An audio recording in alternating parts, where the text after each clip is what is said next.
kita gombal-gombal dikit lah, nggak apa-apa, sama pelanggan, sama itu, tapi jangan berlebihan ya, sekedar menarik perhatian saja. Itu penting buat saya, sudah saya lakukan, itu penting juga.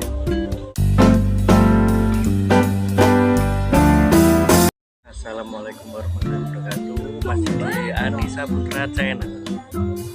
Di video kali ini saya akan membagikan tips-tips cara mudah agar mendapatkan pelanggan dan mau balik lagi dan beli lagi dagangan kita.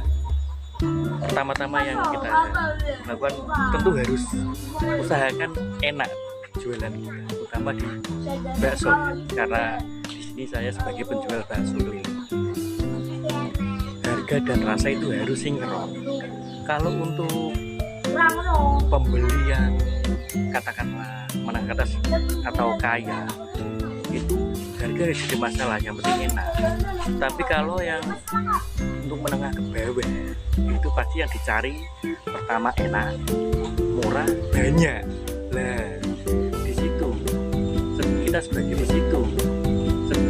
pedagang harus memikirkan, memutar-mutar otak lebih keras lagi agar bisa memenuhi keinginan pembeli.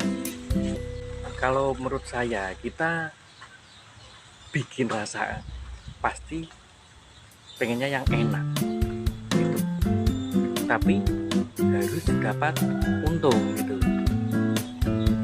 Kalau seperti saya ini, alhamdulillah saya sudah berjualan miring sudah 6 tahunan, tidak terasa sudah 6 tahun. Rasa itu enggak berubah, katakanlah begitu lah, karena semuanya saya timbang, sampai garam, moto, penyedap itu pun saya timbang semua.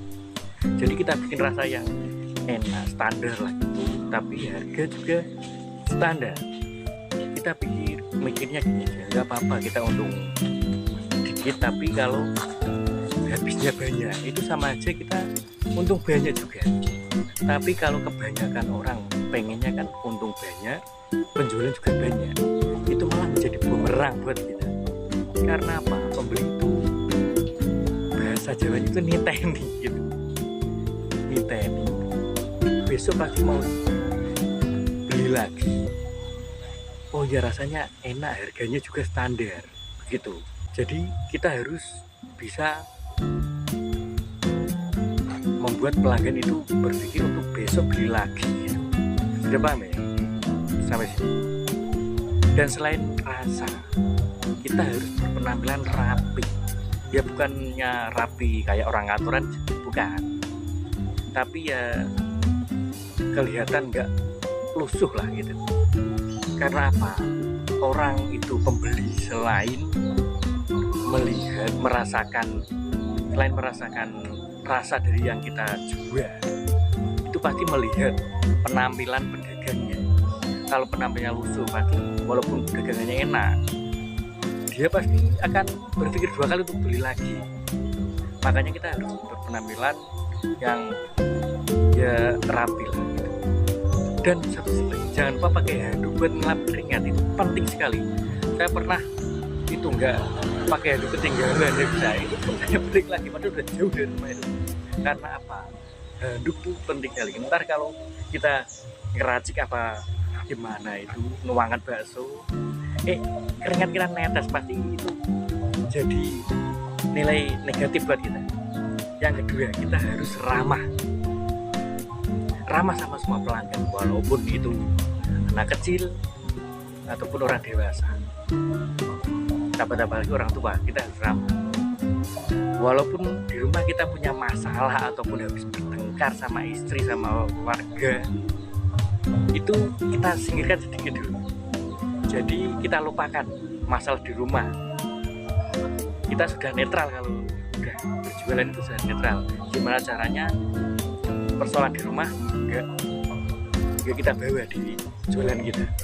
Selain itu, kita gombal-gombal dikit lah, nggak apa-apa, sama pelanggan, sama itu, tapi jangan berlebihan ya, sekedar menarik perhatian saja. Itu penting buat saya, sudah saya lakukan, itu penting juga. Yang ketiga, kita harus mengatur tempo dalam berjualan kita harus bisa mengatur. gimana maksudnya mengatur tempo? Jangan terlalu sering juga kita berjualan di situ, di tempat itu, dan jangan terlalu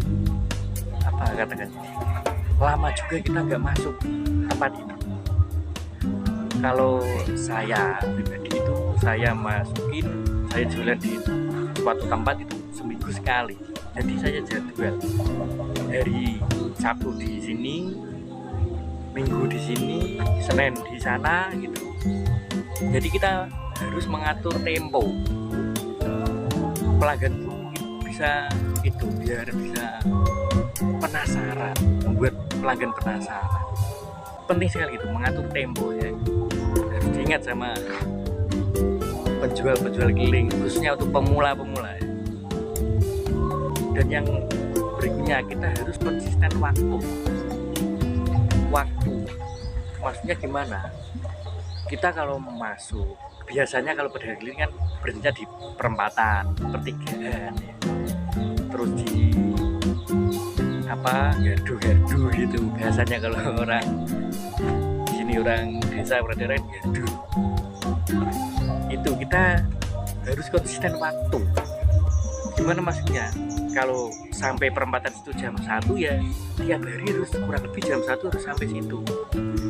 Kalau sampai pertigaan sini misalkan jam 2 ya harus kurang lebih jam 2 harus sampai situ. Karena apa? Pelanggan itu udah, bahasa Jawanya udah niteni jam-jam kita gitu.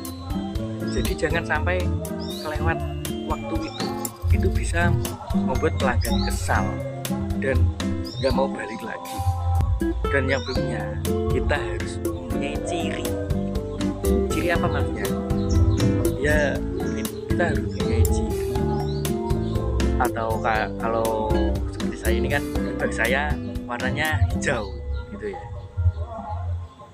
Terus selain itu apa, bunyi ting-tingnya atau bunyi tulit-tulitnya gitu kan, itu harus kita mempunyai ciri tersendiri, jangan meniru orang lain. Dan kita harus bisa mengatur tata cara kita berbahasa sama pelanggan. Karena apa?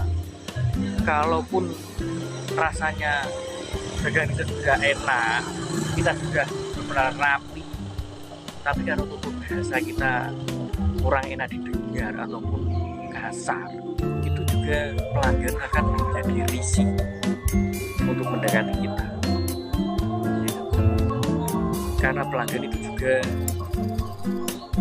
gimana ya, pengen nyaman, katakanlah kalau istilahnya orang berpacaran itu nyaman. Tapi ini istilah antara pedagang dan pembeli gitu.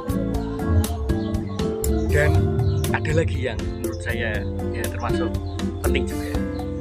Terkadang pembeli itu pengen didengar curhatannya kalau dia beli sendiri. Waktu dia beli sendiri gak ada pembeli lain lagi, itu biasanya dia akan curhat tentang masalah dia ataupun apalah itu, dan kita harus mendengar dan menyetujui, mengiyakan yang dia katakan. Karena apa? Dia akan merasa ada yang mendengar, ada yang ngasih masukan gitu. Saya pernah ada ibu-ibu ataupun punya pembeli lah, itu beli sendiri, nggak ada pembeli selain ibu itu. Saat itu dia mencurahkan hatinya, dan saya juga iya sebelumnya dia meminta bakso itu 1 porsi.